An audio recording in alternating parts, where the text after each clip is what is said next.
दिन जो अभिषेक और गंधोदक की बात आती है महाराज जी, तो गंधोदक अभिषेक जब होता है तो अभिषेक जैसे ही होता है और गंधोदक लेना शुरू हो जाता है।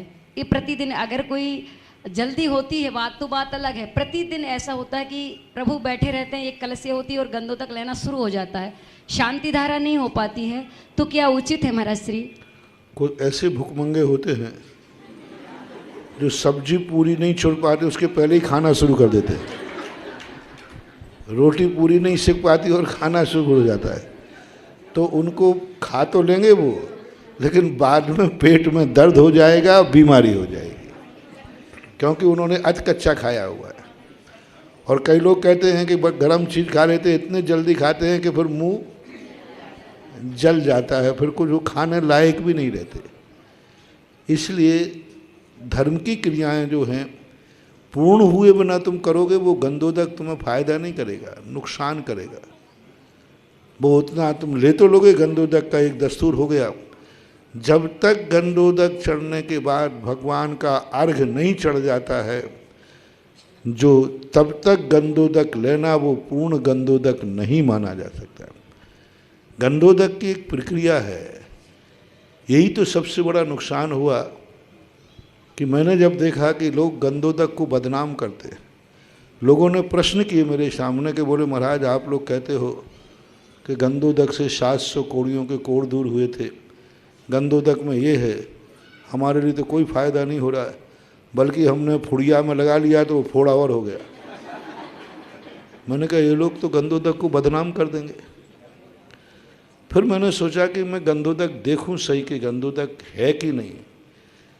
तो मैंने जब तुम्हारे अभिषेक करने की प्रक्रिया देखी तो फिर मुझे गुस्सा आया। मैंने कि तुम लोग गंधोदक बनाते ही नहीं हो। आए और सीधा लोटा उठाया भगवान के 1008 कलशों की, भगवान की नहीं कलशों की, लोटा उठा के ढाल दिया, कुछ नहीं पड़ते, कुछ नहीं होने वाला बंधु।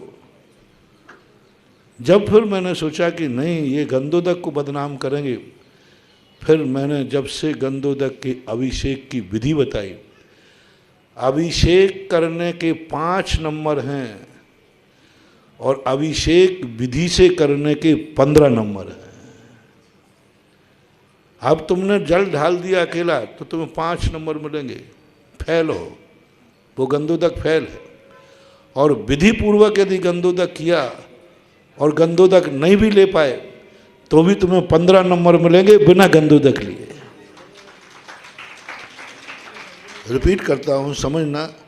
एक व्यक्ति ने गंधोदक अभिषेक किया और गंधोदक लगा लिया, उसको 5 नंबर मिलेंगे, विधि कुछ नहीं थी, उठाया लोटा ढाल दिया।